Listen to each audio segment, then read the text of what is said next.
Muy buenas noches. A esta hora concluyen las negociaciones de la reforma tributaria. ¿Qué pasó? Se lo preguntamos a Michael Buitrago, que ha seguido todo este proceso a lo largo del día. Michael, buenas noches.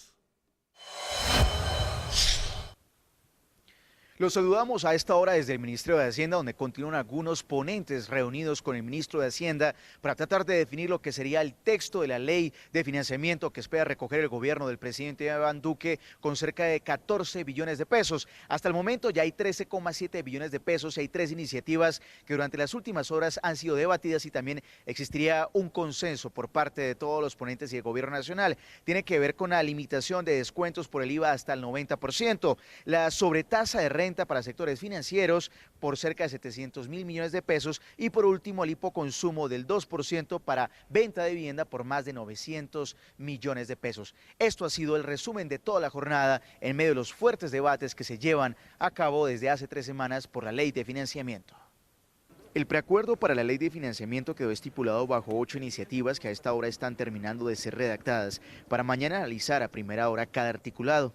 En primer lugar, se estableció una renta de personas naturales que permitiría un recaudo por 1.9 billones de pesos. En segundo lugar, está el patrimonio con un recaudo de 1.2 billones de pesos. El IVA plurifásico a las gaseosas y cervezas, que ha generado controversia, lograría recibir 960 mil millones de pesos.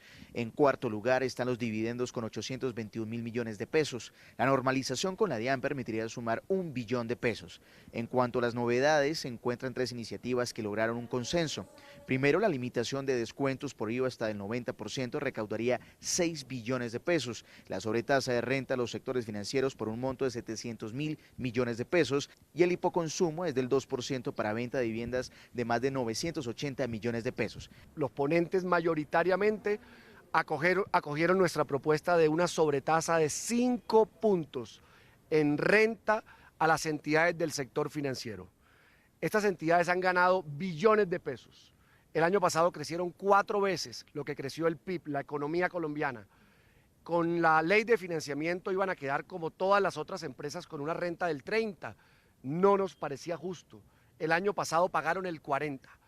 Con esta decisión quedarán en una renta del 35% de manera indefinida los bancos, las empresas de seguros, las empresas del sector financiero. Entre las novedades que salieron a flote en las negociaciones está gravar a la vivienda de más de 900 millones de pesos. Vivienda superior a 918 millones de pesos, nueva o usada, tendría un impuesto al consumo del 2%. Eso nos daría un recaudo de cerca de 1.1 billones de pesos. No olviden que hoy la vivienda de superior a 880 tiene un IVA del 5%. Cambiamos ese IVA por un impuesto al consumo del 2%.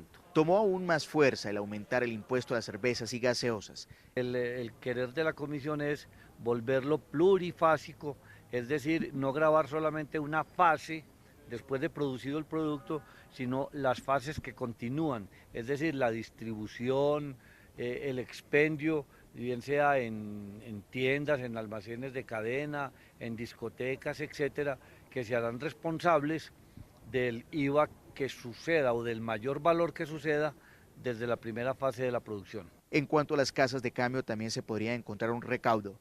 O sea, sí se va a gravar con el 19% las transacciones en las casas de cambio, que era un tema que antes había salido de la reforma y ahora se retoma. Quedó claro que las pensiones no serán grabadas y tampoco la canasta familiar.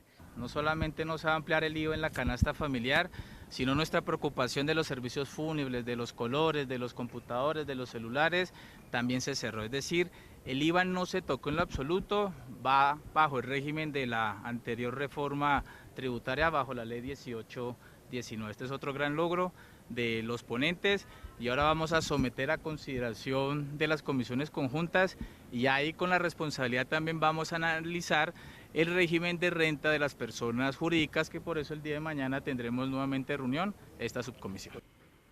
Por información que le acaban de entregar a Red Más Noticias, mañana a las 8 de la mañana retomarán los diálogos y los debates y revisarán lo que tiene que ver con las personas jurídicas y el articulado para bajar sanciones y para obtener mayor recaudo. También por parte de los sectores de centro y centro izquierda se esperaría gravar a todo el sector minero energético. Así que mañana a las 8 de la mañana todos los 45 ponentes junto al gobierno en representación del Ministerio de Hacienda definirán el texto definitivo de la ley de financiamiento para recoger los 14 billones de pesos y arrancar así el miércoles y jueves los debates en comisiones conjuntas económicas y la próxima semana ya se daría el debate en plenaria de Senado y de Cámara. Estén muy atentos en la información de Red Más Noticias con la cámara de Orlando González, Michael Buitrago, Red Más Noticias.